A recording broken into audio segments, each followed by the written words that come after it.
Bendiciones, hermanos. Mi nombre es Marvin Gustavo Espinosa Ramírez, soy director de VICA y en este momento voy a grabar un método de evangelismo de los que se usa en VICA. Esto servirá para que los estudiantes puedan tener accesible el método en YouTube y cualquier persona que quiera aprenderlo también lo pueda aprender y así usarlo en las diferentes congregaciones. Todo esto, hermanos, se hace para la honra y la gloria de nuestro Señor.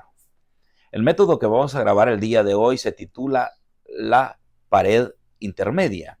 Y ahorita usted va a entender en el transcurso del estudio lo que conlleva este método, la pared intermedia.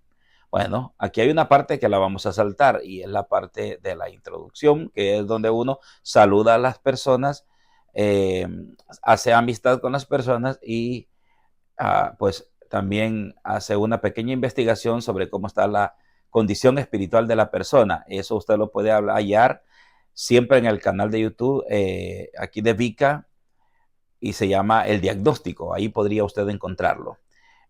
Ahorita en este momento vamos a entrar en lleno en lo que es el estudio, la pared intermedia. En primer lugar, queremos decir de que Adán tenía una buena relación con Dios. Esto significa, hermanos, que cuando Dios creó al ser humano, el ser humano estaba en presencia de Dios. Me gustaría comenzar con un texto bíblico. Vamos a ir a Génesis capítulo 2, versículo 15 al 17. Y dice de la siguiente manera: Tomó pues Jehová Dios al hombre y lo puso en el huerto de Edén para que lo labrara y lo guardase. Y mandó Jehová Dios al hombre diciendo: De todo árbol del huerto podrás comer, mas del árbol de la ciencia del bien y del mal no comerás, porque el día que de él comieres ciertamente morirás. Aquí nos encontramos, hermanos, donde Dios le da un propósito al hombre. Dios crea al hombre y a la mujer. Y después que los crea, también crea un huerto. Dios se paseaba en este huerto. Usted podría imaginarse que es un jardín, podría imaginárselo así. Y en ese jardín estaba la presencia de Dios. Dios vivía con Adán y Eva, estaban juntos, tenían una buena relación. Aquí, hermanos, solo había un requisito: no comer del fruto prohibido. Esto prácticamente es hacer referencia o hace referencia a la obediencia y la desobediencia, ya que el primer pecado que comete el ser humano es la desobediencia. Entonces, hermanos, Dios estaba junto con el hombre. Voy a tratar de ejemplificárselo para que puedan comprender un poco más. Voy a ponerles aquí un ejemplo. Dios, hombre. Así estaban. Estaban juntos, ambos, Dios y el hombre. Pero la serpiente engañó a la pareja. Esto significa que esta relación fue interrumpida por Satanás. En algún momento de la historia, Satanás, llamado la serpiente antigua según Apocalipsis 12:9, llegó a la mujer y la engañó, le mintió. Dios le dijo en Génesis 2:17 que si comía del árbol del fruto prohibido iba a morir, y en Génesis capítulo 3, versículo 4 al 7, específicamente en el capítulo 3, versículo 4, la serpiente le dice a la mujer lo siguiente. Le dice lo siguiente: Entonces la serpiente dijo a la mujer: No moriréis. Al parecer, la serpiente, que es representación de Satanás, le está diciendo a la mujer que lo que Dios le dijo era mentira. Entonces parece que la mujer vio codiciable el árbol y comió de él. También dio a su esposo a Adán. En este momento, hermanos, en este capítulo vemos la caída del hombre. En el capítulo 2 vemos una buena relación entre el hombre y Dios. Pero en el capítulo 3 vemos la caída del hombre a causa del pecado. Aquí pasa algo. En Génesis capítulo 3, versículos 23 y 24 dice que Dios echó fuera del jardín al hombre y lógicamente a la mujer. Esto significa que ya el hombre está fuera de la presencia de Dios. Es una forma para que entendamos, hermanos, cómo el hombre se aleja de Dios, porque Dios está en todo lugar. Pero aquí vemos cómo el hombre es echado de la presencia de Dios. Y esto es a causa del pecado. Entonces ahora, hermanos, la desobediencia produjo separación. Eso produjo la desobediencia. Separación entre Dios y el hombre. Y ahora les voy a ilustrar otra vez. Ahora están de esta manera. La D significa Dios, la P significa pecado y la H significa hombre. Primero estaban así, Dios y el hombre juntos. Ahora están así, Dios, pecado, hombre. Hay una separación aquí, hay una separación, hay una división entre el hombre y Dios. Y esa pared, esa división se llama pecado. Según Isaías 59, 2, según Isaías 59, 2, lo narra de una manera clara y concisa. Isaías 59, 2 dice, pero vuestras iniquidades han hecho división entre vosotros y vuestro Dios, y vuestros pecados han hecho ocultar de vosotros su rostro para no oír. Fíjese lo que dice Isaías. Pero vuestras iniquidades han hecho división entre vosotros y vuestro Dios. El pecado que hay en el ser humano hace división entre Dios y el ser humano. Ahora hay una pared intermedia. Ahora hay una división. A esto es lo que nosotros llamamos la pared intermedia. Ahora usted va comprendiendo lo que significa este estudio. En primer lugar, Dios está juntito con el hombre. Pero más adelante vemos cómo el pecado separa a Dios del hombre. Pero, ¿qué es pecado? ¿Qué es pecado? Primera de Juan, capítulo 3, versículo 4. ¿Qué es pecado? Ahorita vamos a leer un texto bíblico para que veamos lo que es pecado. Primera de Juan 3, 4. Si usted tiene su Biblia y puede ponerle una pausa al estudio cada vez que usted lo está viendo y escuchando, sería excelente.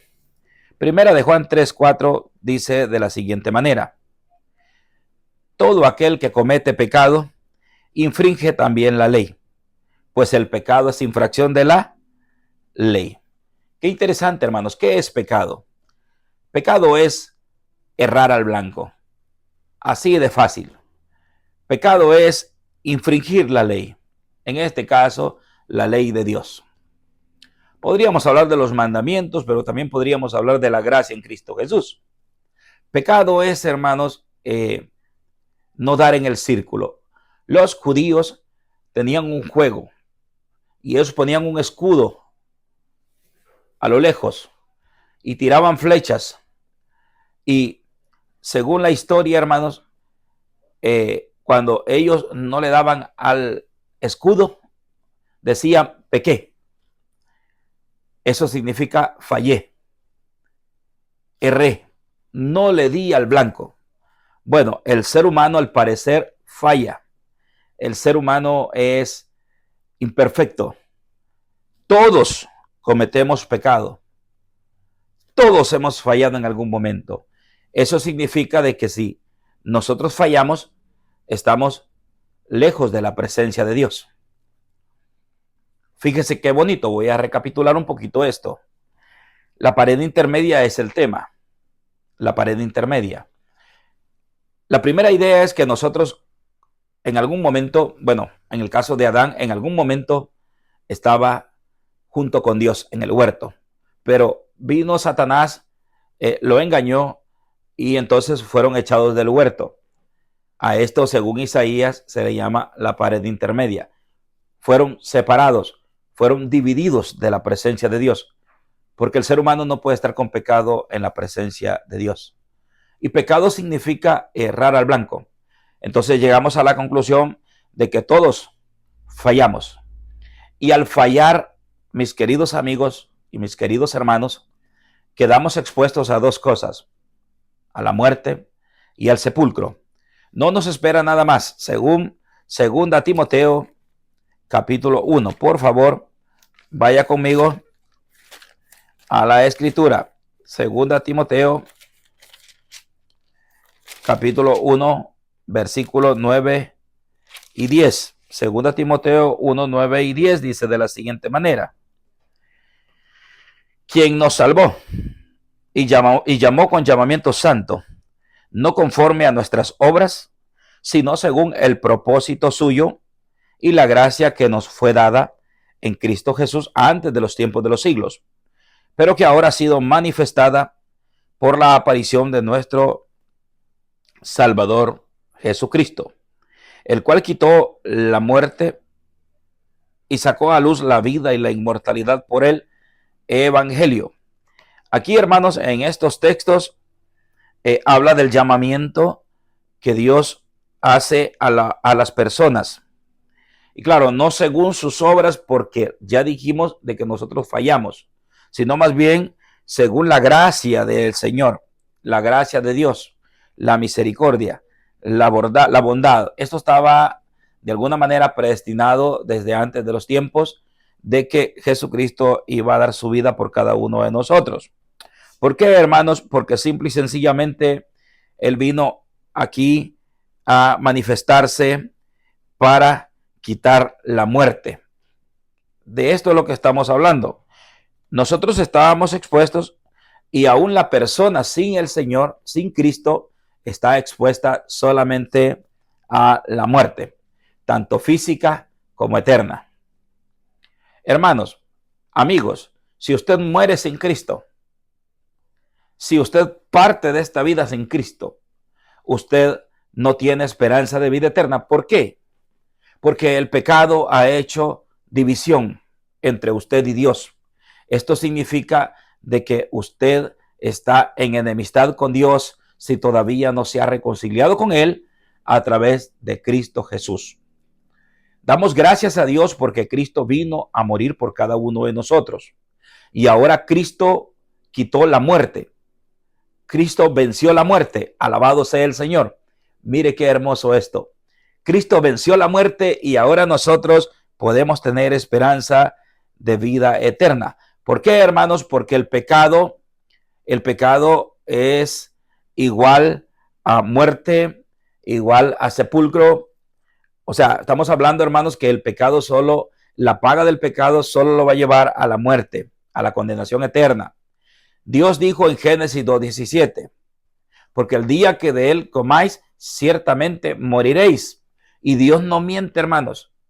Dios le dijo a la primera pareja que el día que pecaran, iban a morir. Y así fue. No solo vino la muerte física con los años, sino que también vino la muerte espiritual, y eso fue instantáneo. Cuando nosotros vemos de que Dios saca al hombre y a la mujer del huerto, lo saca de su presencia, y el hombre sin Dios está muerto espiritualmente. Así estamos cuando aún no le hemos entregado nuestra vida a Cristo. Significa entonces que Dios no miente, y Dios dijo, vas a morir. Y así es, hermanos. Desde entonces la humanidad llega a un punto en el que muere a causa del pecado. Hermanos, pero según 2 Timoteo 1:10, alabamos al Señor, glorificamos al Señor. Dios bendiga nuestras vidas, que nuestra vida sea olor grato delante de Él, porque dice el 10, pero que ahora ha sido manifestada por la aparición de nuestro Salvador Jesucristo, el cual quitó la muerte y sacó a luz la vida y la inmortalidad por el evangelio. ¿Qué hizo Jesucristo? Vencer la muerte. ¿Cómo sacó Él a luz la vida y la inmortalidad? De la muerte hizo la vida. Alabado sea el Señor. Ahora, hermanos, el Señor Jesucristo nos da esperanza de vida eterna, según 2 Timoteo 1:10. Y dice cómo, al final, por el evangelio. Gloria al Señor.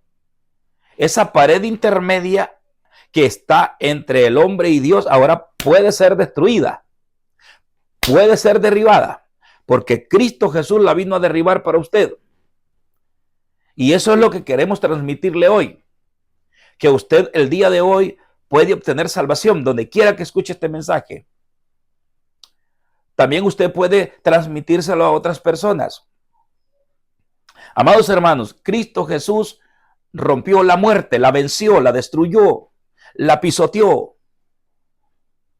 Y ahora nosotros tenemos esperanza de vida eterna. ¿Cómo? A través del evangelio.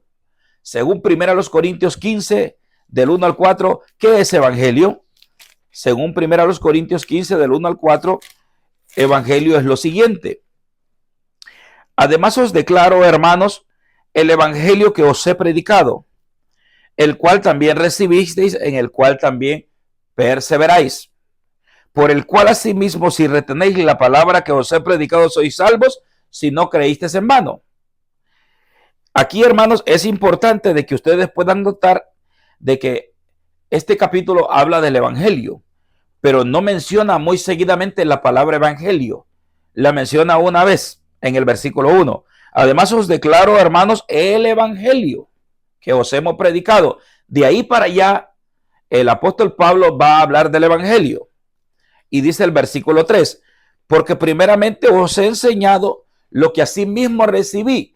¿Y qué recibió el apóstol Pablo? ¿Qué les había enseñado el apóstol Pablo a los hermanos de Corinto? Por evangelio. En primer lugar, después de los 2 puntos, dice que Cristo murió por nuestros pecados. ¿Qué es evangelio? Es la muerte de Cristo.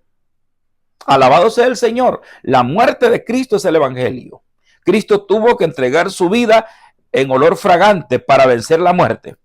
Número 2, y que fue sepultado según el versículo 4. ¿Qué es evangelio? Es la muerte de Cristo, la sepultura de Cristo. Y número 3, y que resucitó al tercer día conforme a las escrituras. El número 3 es entonces la resurrección. ¿Qué es evangelio? Es que Cristo murió, que Cristo fue sepultado y que Cristo resucitó, hermanos. De esta manera Él destruyó el sello de la muerte. De esta manera Él destruyó el sepulcro y sacó a luz la vida y la inmortalidad.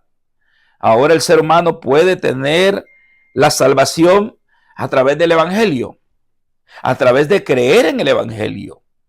Hermanos, ¿cómo se obedece el evangelio? Usted ya sabe qué es el evangelio, pero ¿cómo se obedece? Vamos a estar utilizando el texto de Marcos 16. Marcos 16, 15 y 16. ¿Cómo se obedece el evangelio? Ahora, fíjese qué importante es esto. Dice el Señor, y les dijo, id por todo el mundo y predicad el evangelio a toda criatura. Fíjese, ¿cuál es el mandamiento del Señor para los evangelistas y para todo el mundo? Para los apóstoles, es predicar el evangelio. ¿Por qué?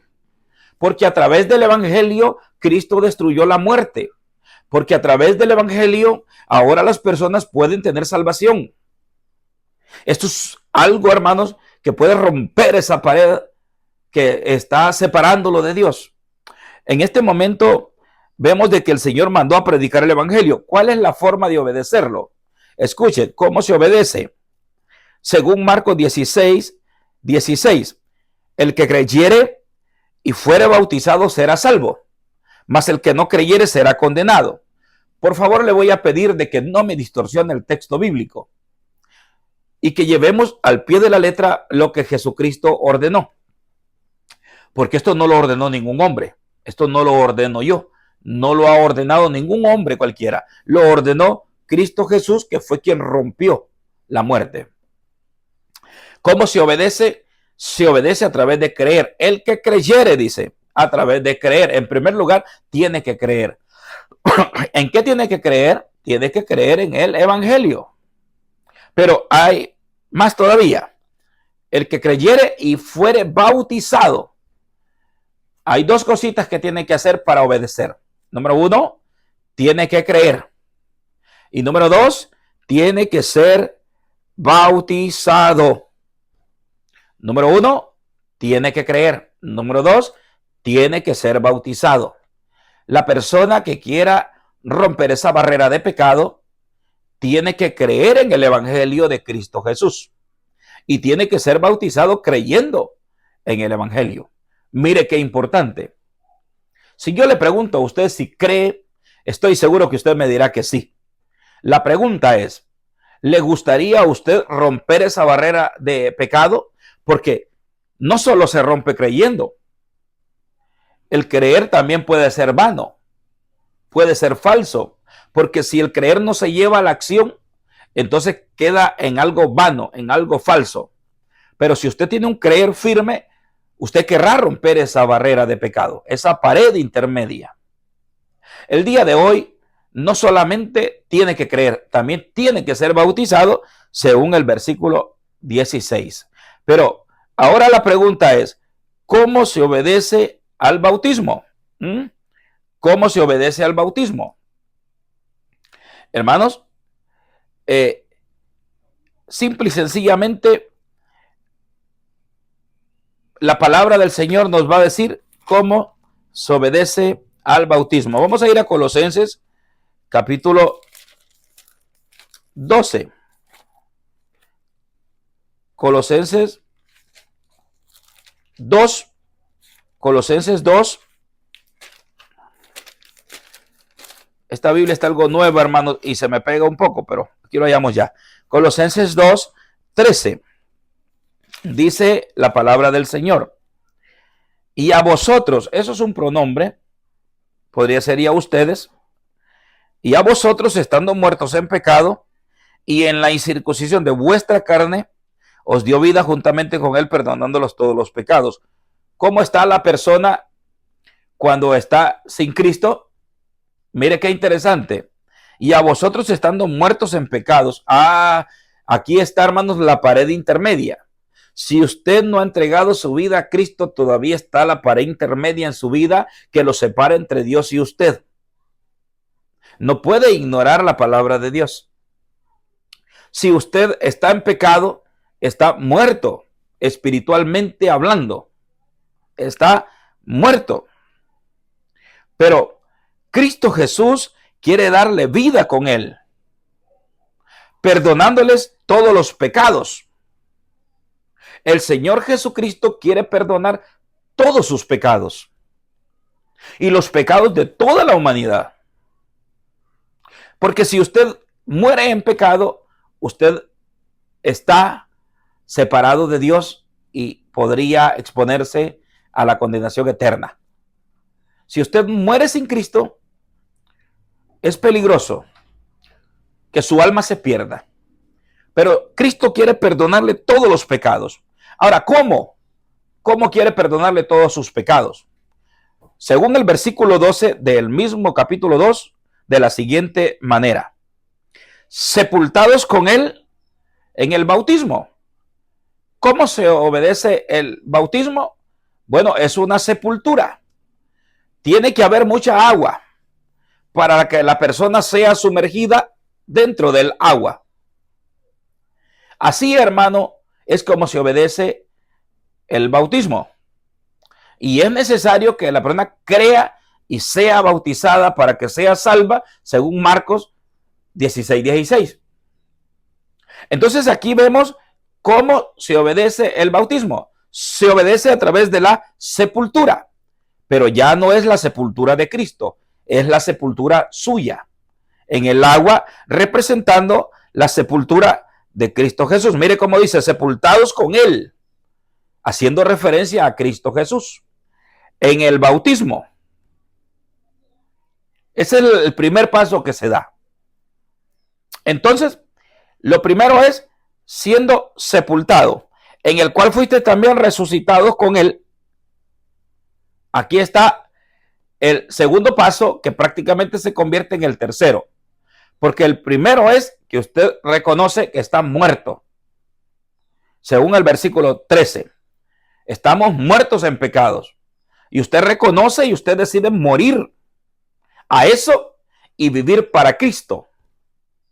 Esa es la primera. La segunda, usted es sumergido en las aguas del bautismo, juntamente con Él. Y lo tercero, según el versículo 12, usted es resucitado mediante la fe. Según el versículo 12, mediante la fe en el poder de Dios que le levantó de los muertos. Si usted cree que Jesucristo resucitó de entre los muertos, usted también creerá de que Dios le resucita a usted. Cuando usted es sumergido en las aguas del bautismo, pasan cosas maravillosas. Esto no lo entiende la persona natural, no lo entiende el hombre carnal. Esto lo entiende aquel que cree y tiene fe en Cristo Jesús. Entonces, ¿cómo se obedece? Se obedece muriendo al viejo hombre, sumergiéndose en las aguas del bautismo, y cuando sale, Dios lo resucita juntamente con Cristo Jesús. Allí significa que sus pecados son perdonados. Y usted diría, bueno, pero esto está muy fácil. Claro, está fácil. Está fácil, sin duda alguna. Pero las personas a las personas les cuesta tomar esta decisión. Es irónico porque no es algo malo, es algo bueno. Dios quiere perdonar tus pecados. Dios quiere que seas eterno en felicidad en el cielo con Él. Fíjate, llegamos a la conclusión de que el pecado te separa de Dios. Te separa de Dios. Nos dimos cuenta de que todos pecamos, o sea que tú también pecas, tú también fallas. Y si no tienes el respaldo de Cristo, corres peligro de la muerte eterna. Porque la muerte espiritual la tenemos si estamos en pecado y no tenemos el respaldo de Cristo. Ahora, entonces, aquí el bautismo se obedece muriendo, siendo sepultado y resucitado. ¿Qué significa? Que usted tiene una nueva vida en Cristo Jesús. Significa que usted está lavado de los pecados. Significa que usted tiene esperanza de vida eterna. Significa que usted tiene sus manos limpias, ya no están contaminadas. Ahora Dios y usted estaría cerca. Me gustaría ir a un último texto para hacer énfasis en algo muy importante. Efesios 2:13. Vamos a ir a Efesios 2:13. Efesios 2:13 dice de la siguiente manera. Mire qué bonito. Esto es el presente. Yo quiero que usted lo analice. Dice, pero ahora en Cristo Jesús, vosotros que en otro tiempo estabais lejos, ahí está la pared intermedia. Ahí está la pared intermedia. En otro tiempo estaba la pared intermedia para estos hermanos. Pero ahora en Cristo Jesús, mire lo que pasa. Pero ahora en Cristo Jesús, vosotros que en otro tiempo estabais lejos, habéis sido hechos cercanos por la sangre de Cristo. Gloria a Dios, hermano. Gloria a Dios, amigo. Escuche esto. Esto es algo maravilloso. La sangre de Cristo ha roto la pared que lo dividía a usted de Dios. Esa pared se llama pecado y la sangre la ha derribado. La sangre la ha destruido. Pero para eso usted tiene que entregarle su vida a Cristo. Antes usted estaba lejos. Ahora usted es cercano por la sangre de Cristo Jesús. ¿Se acuerda el ejemplo que le mostré al principio? Primero estaba Adán y Eva, estaban juntitos con Dios. Pero luego vino la serpiente, Satanás, y engañó a Adán y Eva y hizo que entrara el pecado en sus vidas. Entonces se produjo esto automáticamente, la pared intermedia. Pero Cristo Jesús vino a destruir esa pared de pecado. Cristo Jesús venció la muerte, según 2 Timoteo 1, 9 y 10, venció la muerte y sacó a luz la vida y la inmortalidad a través del Evangelio. Ahora el Evangelio, que es la muerte, la sepultura y la resurrección de Cristo, está accesible para toda la humanidad. Ahora todas las personas pueden volver a estar cerca de Dios. Aquí le estoy escribiendo un pequeño ejemplo. Mire, Ahora la humanidad puede volver a estar como estaba antes Adán y Eva. Ahora usted, si está en pecado, usted puede romper, usted tiene el poder, está en su decisión. Usted puede destruir esa pared de pecado, porque Cristo Jesús está accesible para usted. Hoy usted podría entregarle su vida a Cristo. Hoy usted podría estar cerca de Dios nuevamente. Le hacemos la invitación. Por favor, no deje para mañana lo que puede hacer hoy. No espere. Estas son cosas buenas. Dios quiere estar cerca de usted y le hace el llamado el día de hoy. Yo le pregunto, ¿le gustaría a usted ser bautizado para que Dios rompa esa pared de pecado y pueda estar abrazando a Dios en su vida, en su familia y en todo lo que conlleva a su entorno? Hoy es el día de salvación. Le hacemos la invitación. Que Dios le bendiga. Vamos a cantar, cantar loores a nuestro Dios. Vamos a cantar, cantar loores.